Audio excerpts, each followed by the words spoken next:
په محبت به د سوچ وقم یریدلی یمه په محبت به د سوچ وقم یریدلی یمه او د دې کمر نه یو ځل مخکې هم لوېدلی یمه په محبت به د سوچ وقم یریدلی یمه او د دې کمر نه یو ځل مخکې هم لوېدلی یمه او راشه را جګ مې که لاسونه خو دې نه ماتېږي راشه را جګ مې که لاسونه خو دې نه ماتېږي او باقره زه د خپلو خپو لاندې راغلی یم باقره زه د خپلو پښو لاندې راغلی یم. السلام علیکم قدرمندو کتونکو لیدونکو په سلامونو او په نیکو هیلو مو لمانځم. په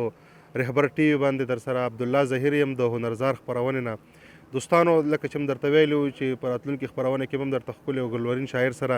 مرکه جوړو. نن هماغه ښکلی او ګلورین شاعر ستاسو دپاره راغوښتی دی په هنرزار خپرونه کې. یقینا چې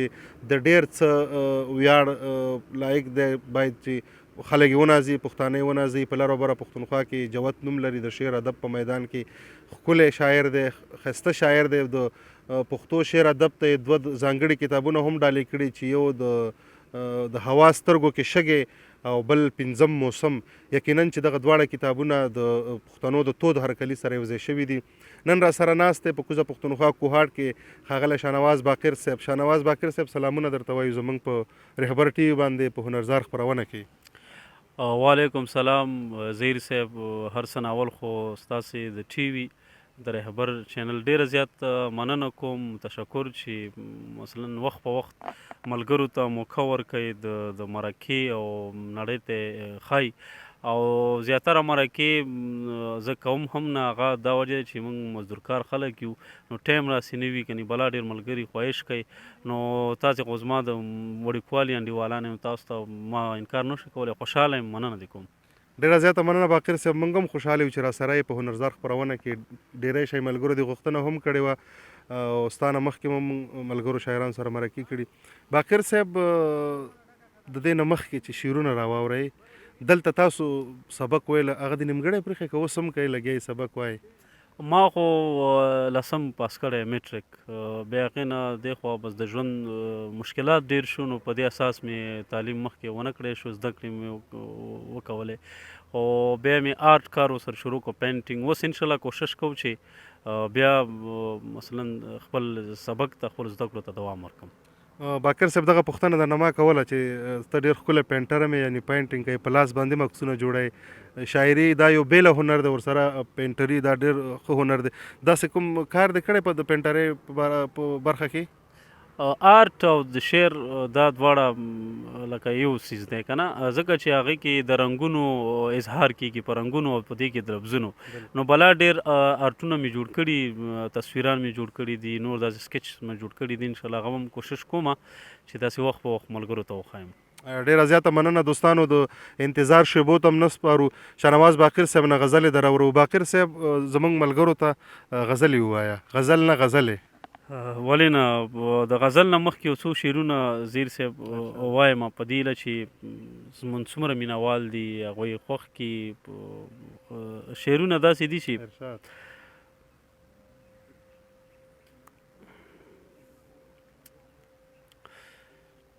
د مرتبې خاوند د چا نه مرتبه نه غواړي، د مرتبې خاوند د چا نه مرتبه نه غواړي، په تکه توره شپه کې ناست دی خو ډیوه نه غواړي. د مرتبې خاوند د چا نه مرتبه نه غواړي، په تکه توره شپه کې ناست دی خو ډیوه نه غواړي. او په بندیزونو باندې خپې کېږده راځه راپسې، په بندیزونو باندې پښې کېږده راځه، په بندیزونو باندې خپې کېږده راځه راپسې، سا د وجود نه د وتلو اجازه نه غواړي. په بندیزونو باندې خپې کېږده راځه راپسې، سا د وجود نه د وتلو اجازه نه غواړي. او شعر پکې دی چې د پلار په جیداد رونه، چې د پلار په جیداد رونه ګریوانونه شکوي. شعر دی چې د پلار په جیداد رونه ګریوانونه شکوي، بې وسه نجونې ترېنه خپت خپله ویسه نه غواړي. یار څومره ښه عکاسي ده. چې د پلار په جیدادونو رونه ګریوانونه شکوي، بې وسه نجونې ترېنه خود خپله حصه نه غواړي. یو بل غزل دی، خدای دې وکړي چې ستاسې څومره لیدونکي د دوی خوښ شي اورېدونکي. غزل دی چې اوس به سحر او ماښام پروت یم د پرهر په خپو کې اوس به سحر او ماښام پروت یم د پرهر په خپو کې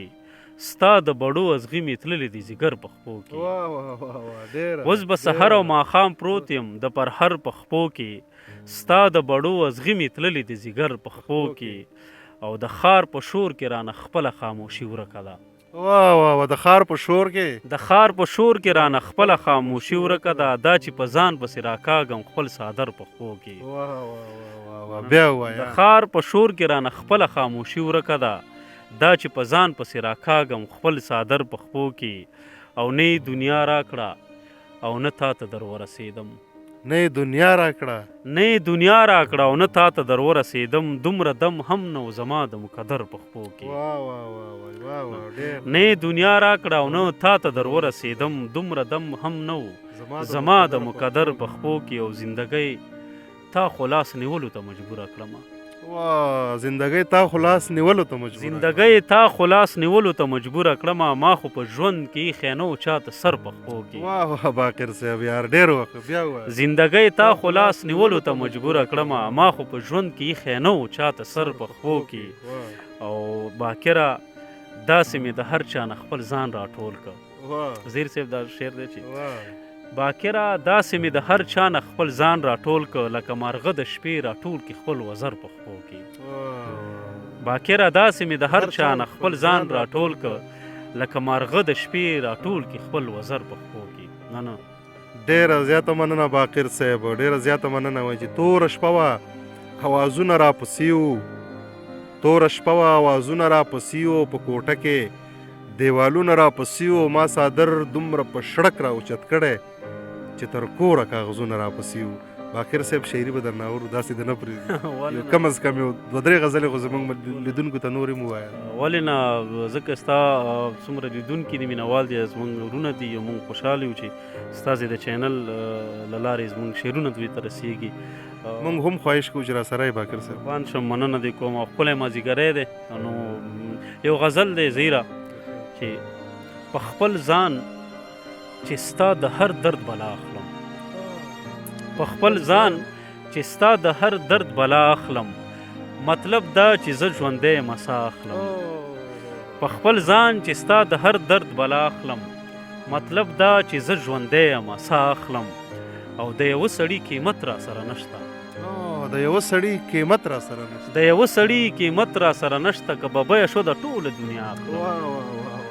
د یوه سړي قیمت را سره نشته که په بیه شو د ټوله دنیا اخلم او یوه نوي محبت ته مې حاجت دی زیر صاحب یوه نوي محبت ته مې حاجت دی د یو نوي دکاندار نه سودا اخلم یوه نوي محبت ته مې حاجت دی د یو نوي دکاندار نه سودا اخلم نه یې خوله شته نه لاسونه نه لمنه دا ستاسو څومره مینهوال دي دوی ته د ډالۍ وي چې نه یې خوله شته نه لاسونه نه لمنه زه د داسې یو سړي نه دعا اخلم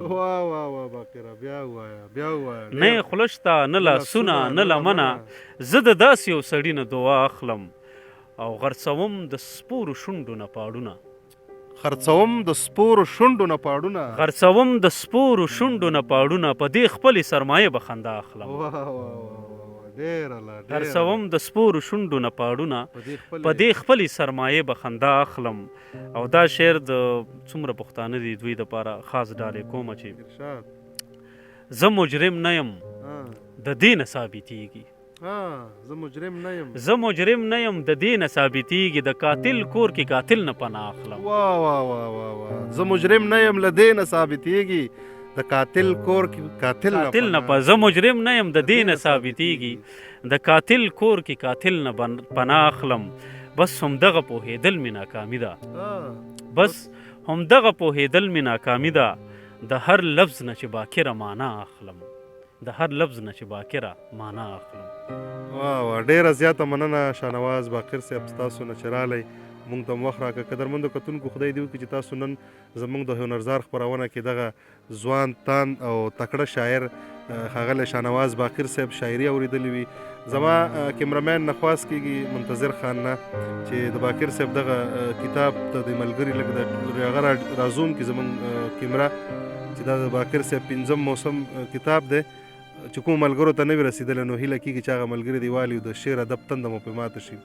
باقر صاحب ډېره زیاته مننه چې زموږ هنرزار خپرونې ته راغلی. نن مازدیګری دی زموږ په نوم کو ډېره زیاته مننه او د دې سره سره یو پیغام پښتنو ته. قربان د شم خدای دې وکړي چې ستاسې دغه پروګرام دغه هڅه کامیابه شي. ټولو پښتنو ته زما دغه خواست دی چې پښتانه ماشاءالله اوس هوښیاران شوي دي، اوس بد او ښه پېژني، نو باید موږ پښتانه یو بل سره که هغه بر پښتونخوا ده او که د لر دي که د بر دي نو باید یو بل سره مینه او ورورولي وپالو. ځکه چې کرکه ډېره شوې ده، محبت ډېر کم دی، نو باید موږ د یو بل ته د مینې محبت ورورولۍ لاس ورکو او مینه محبت عام کو، خپل ماحول رنګین کړو. ډېره زیاته مننه د شاهنواز باقر صاحب نه چې زما په فن او په هنر باندې د اور پورې شي چې پکې ذکر د خپل کام او ولس ونه کم په دې چینه کې د انسان وینه راځي باخره مونځ د قضا شي خو په دې اوبو اودس نه کوم. قدرمندو دوستانو د باقر صاحب په دې شعرونو سره او په خپرونې سره درنه